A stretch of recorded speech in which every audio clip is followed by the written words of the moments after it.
Assalamualaikum warahmatullahi wabarakatuh. Alhamdulillahirabbil alamin. Tiasa patepang deui dina pangajaran bahasa Sunda di kelas genep. Tahidep sadayana dinten ieu arurang bade ngabahas ngeunaan pangajaran opatnya nu temana globalisasi. Sapertos biasa satu acan dikawitan diajar, hayu urang sasarengan macakeun bismillah. Bismillahirrohmanirrohim. Nah, anu bade dibahas ku arurang ayeuna nyaeta ngeunaan kecap sarapan. Cobi hidep perhatoskeun nya di dieu ibu gaduh kalimah. HP kaasup kana bagian teknologi, informasi jeung komunikasi. Tah kecap-kecap nu nembe ku ibu disebatkeun teh nu didengdekeun nya nu aya dina layar nyaeta teknologi, informasi, jeung komunikasi. Kaasup kana kecap sarapan tina basa asing, nyaeta basa asingna basa Inggris. Nu kahiji aya teknologi. Teknologi teh hartosna ilmu teknik atawa kamampu teknik nu dasar ilmu eksakta. Tur make proses teknis. Nu kadua informasi. Informasi teh hartina wawaran atawa keterangan. Lajeng deui nu katilu aya kecap komunikasi.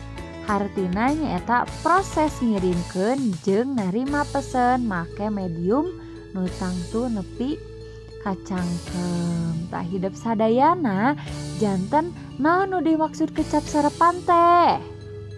Laras, kecap sarapan nyaeta saukur kecap dina basa Sunda anu asalna tina basa asing atawa basa kosta jeung basa dulur saperti basa Arab, basa Inggris, basa Walanda, basa Portugis, basa Cina, basa Sangsakerta jeung sajabana.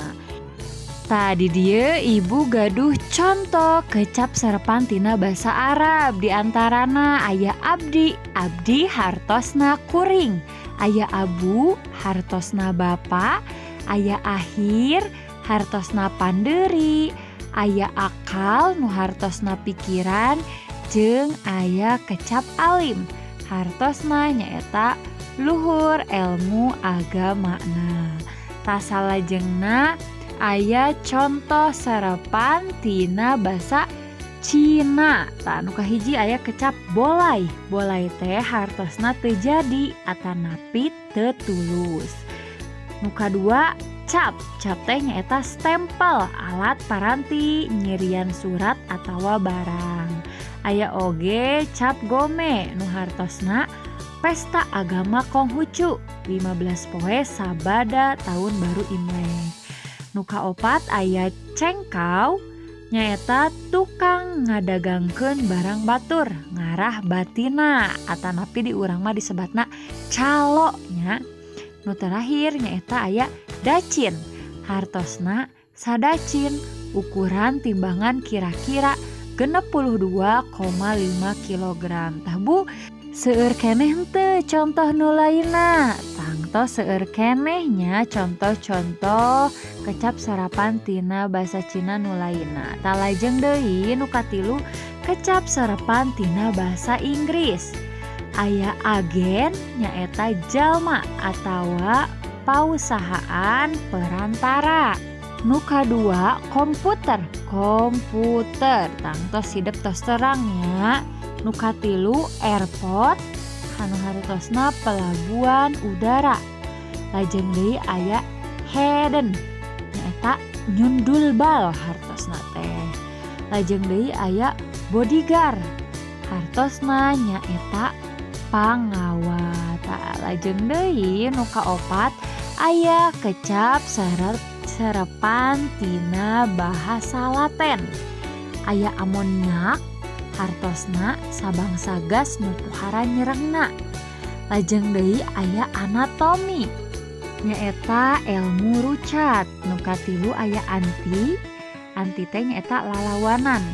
Nu kaopat aya diploma atanapi ijazah atau surat tanda tamat diajar. Tah salajengna kecap sarapan tina bahasa Prancis. aya kecap amplop.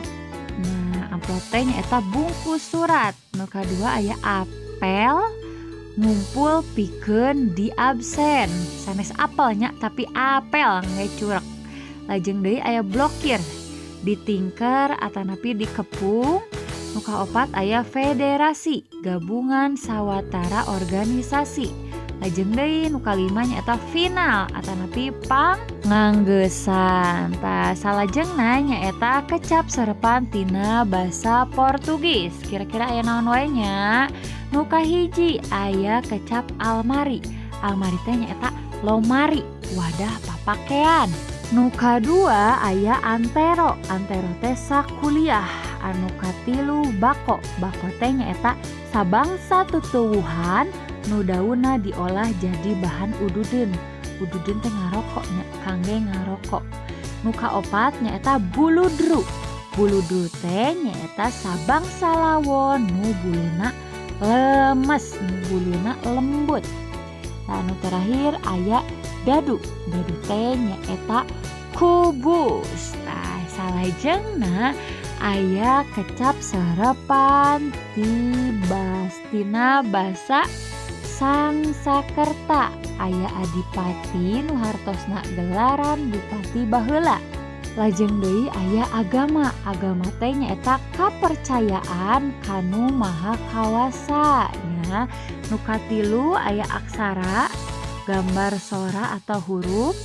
Lajeng aya asrama, panganjrekan murid atanapi polisi, tentara jeung sajabana. Anu terakhir aya atma. Atma teh nyaeta roh atanapi lelembutan. Tah salajengna nyaeta kecap serepan tina basa Walanda. Nu kahiji aya kecap agen. Agen teh nyaeta wakil salah sahiji pausahaan. Nu kadua aya agresi. Agresi nyaeta panarajang atanapi pangrurug. Nu katilu aya akte. Akte teh nyaeta piagem tanapi ijazah atanapi keterangan tanda lulus. Tanu kaopat aya album tanapi albumnya nuku hidup lipi katerangna. Album teh nyaeta sarupa buku anu isina potret, perangko jeung sajabana. Tanu terakhir aya anduk.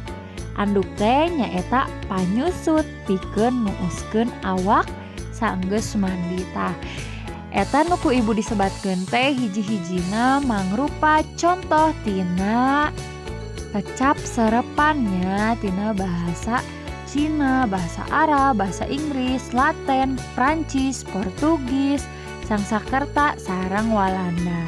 Tah salajengna ibu bade ngabahas ngeunaan istilah teknologi. Tah ayeuna ibu bade tumaros saha di dieu anu terang HP.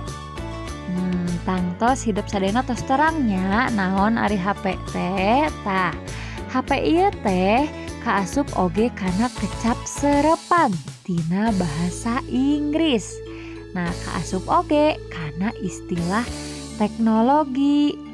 HP ieu teh dina basa Indonesia sok disebut telepon genggam atanapi telepon anu bisa dicecekel ku leungeun. Salian ti HP tangtos rea kenehnya istilah-istilah teknologi anu sejena. Tadi dia ibu ngagaduhan sababaraha hiji contoh istilah teknologi anu kahiji aya dinamo. Dinamo teh nyaeta alat pikeun nimbulkeun tenaga listrik. Nu kadua kipas angin nyaeta alat pikeun ngahasilkeun hawa sangkan teu hareudang. Nu katilu kulkas. Kulkas teh nyaeta lomari pikeun niiskeun atawa nyieun es. Aya oge listrik nyaeta tenaga nu nimbulkeun anu timbul lantaran aya gesekan elektron. Lajeng deui aya mesin. Mesin teh nyaeta alat nu ngagancangkeun pagawean. Salajengna aya ngebor. Ngebor teh nyaeta ngaliangan taneuh, kai, awi, make, bor. Tanu terakhir aya parabola. Parabola teh nyaeta antena TV anu wangunna buleud siga piring tur bisa narima saluran jarak jauh. Eta sababaraha hiji contoh istilah teknologi. Salian teh eta aya oge robot. Robotnya eta barang nu dilengkepan ku alat elektronik nepi ka bisa milapah rupa-rupa. Aya oge tanaga surya, tanaga nu ditimbulkeun ku panas panon poe. Tah salian teh eta aya oge satelit domestik nyaeta satelit jieuna nu dipake pikeun alat komunikasi di jero nagara nu gunana pikeun ngalancarkeun siaran televisi jeung internet. Tah hidup sadayana sakitu wae kangge pangajaran dinten ieu nya ngeunaan kecap sarapan jeung istilah teknologi. Kangge pancena pek hidup kerjakeun soal-soal nu tos ku ibu dijieunkeun dina Google Form. Hartosnya panginten sakitu wae ti ibu ku ibu dicekapkeun. Wabillahi taufiq wal hidayah. Wassalamualaikum warahmatullahi wabarakatuh.